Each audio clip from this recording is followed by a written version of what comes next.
I want to talk about some very difficult topics in this video. It's about news that's been happening relatively recently on the internet. There's no way I can do any of these topics as in-depth as I want to, because they're both very huge, and in all of these topics, it's going to be hard for me to not be overly political or overly personal, so I'm going to give you what I can as objectively as I can. There are two main opposing things that I want to talk about this time around, and I kind of have contrasting opinions. There are two stories. One story is about respecting the privacy of internet personalities, and the other one is an internet personality's personal story. In the latter case, this person has already made certain details known, and I believe that it absolutely needs awareness. But first, let's talk about the easier subject. Recently, Alex from IHE Everything tweeted this: "More and more people are completely disregarding my privacy, and it makes me feel sick and unsafe. Some people are going way too far now." From what I understand and what I've gathered, people have been trying to dox him and get a face reveal or something similar. I suspect that his next video might have something to do with this, so my facts on what exactly he's going through may be out of date.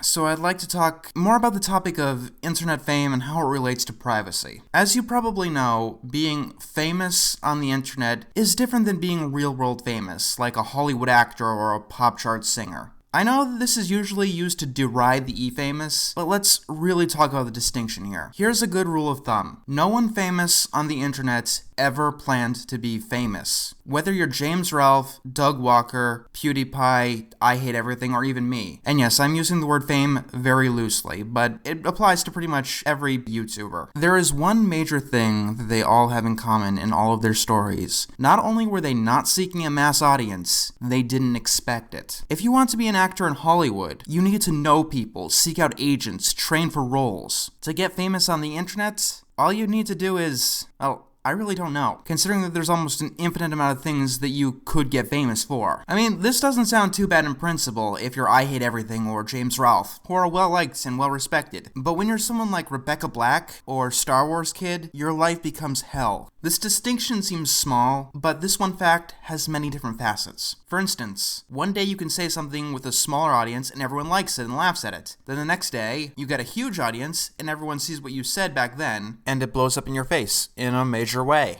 But that's a different story. Let's talk about privacy. When you're an average Joe on the internet, your privacy probably isn't much of a concern. And all of these e-famous people were once average Joes on the internet. And so many of them have probably left digital footprints. Let's start with an obvious lesson. Any information that you put onto the internet, your real-world picture, your last name, your home address, your phone address, and possibly your email address, right now, delete it. Do it now. Trust me, if you don't, it might not be today or tomorrow, but that shit will bite you in the ass one day. Even if you posted this stuff 10 years ago. And from what I can tell, Alex from I Hate Everything has done all of this correctly to the best of his abilities. And that has made people more extreme in trying to dox him. To some people, it is a game. You know, your typical trolls, thinking that it's funny if something someone doesn't want anyone to know is leaked and revealed. However, doxing is not trolling. Hell, it's not even bullying. Doxing is cyber stalking. And if you attempt it, you are a cyber stalker. And in some places, you can be tried as such. Let's start with the most basic problem. If a YouTuber's privacy is invaded, it becomes a security issue. No matter who you are on the internet, you have to deal with some really shady people, some of which have very disturbed psyches. Swatting, for instance, is still an issue that's still ongoing. And there are many people with far less subscribers than IHE that have been swatted. And it has happened to people with even less harsh opinions. If your phone number gets out, you're obviously gonna have to deal with prank calls. But it's another way that a troll can swat you. Actually, no. Swatting doesn't make you a troll.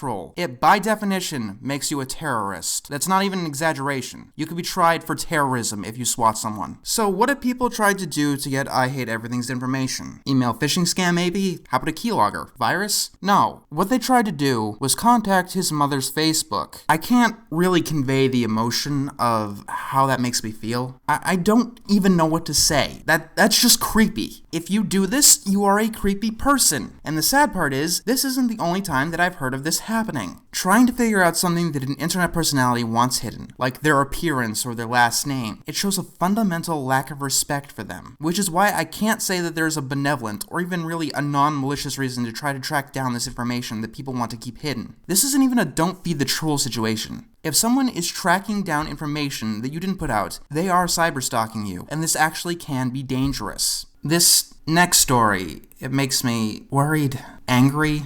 I still don't know the proper emotion. The channel, A Lil Crank Crank, it currently has about 103,000 subscribers. But, strangely enough, it only has one video. And 3 days before this, it had no videos at all, and the channel was empty entirely. Before the 17th of this month, the channel owner played a character called Pervert Pete. Here's a channel trailer that someone else made for him.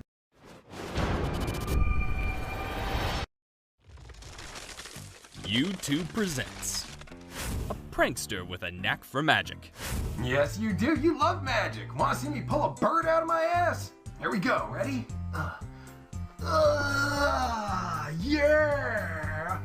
And he doesn't go by the name Pervert Pete for being prude. Well, hello, sir. Would you like to see my girlfriend's hairy muffin? You fucking like it?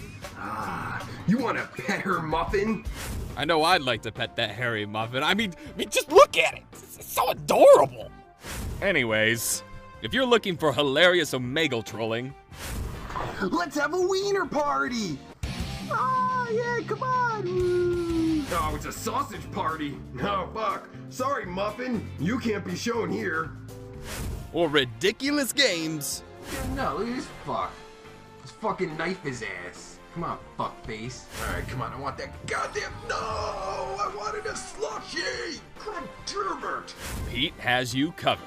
So, where are all the perverts at? I'm hunting them down, I'm arresting them. Oh my god, I gotta go find these fucking perverts. I'll check you later. Watch out for them dicky doos. Fuck.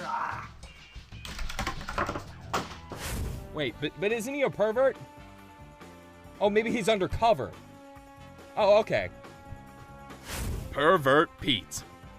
You could see, his shtick was trolling on Omegle, sort of a chat relay thing. He'd do things like, "Do you want to see my wiener?" and he'd show the other person a hot dog. That kind of thing. It was clearly an act made for comedy. Why am I bringing this guy up? I mean, it's sadly not too uncommon for people to grow tired of what they're doing on YouTube and just quit. Was I a particular fan of this guy? No, I hadn't heard of him until this scandal broke out. Here's the story as I know it, and I will link the video where he explains this. He's a single father with sole custody of his daughter, and if he wanted to keep that custody, he had to kill off his character, by court order. Now, with this story, I don't want to go on too long because it's borderline impossible for me not to get personal or political with this. I have many problems with the family court system in principle, and I don't think that I've ever heard a positive story come out of it. And this does not sound out of the realms of plausibility at all. I could probably make a separate documentary out of every little facet of its many, many problems. I mean, most obviously, in family court, there is no jury. What happens is almost entirely based on the opinion of a judge, who may have their own biases, and all too often they do. A lot of them are older and may not understand technology or jobs that exist on the internet. Some of them may be very prejudiced in some way. And there definitely exists the outright corrupt. This is the very reason that we have juries in criminal courts. I mean, in this situation alone, here's what the family court decided. A channel with 100,000 subscribers could easily pay about as well as a minimum wage job, and the channel was projected to grow. The court ordered that this should be stopped. So now that family has less money available. Remember, everything they do is for the good of the child. I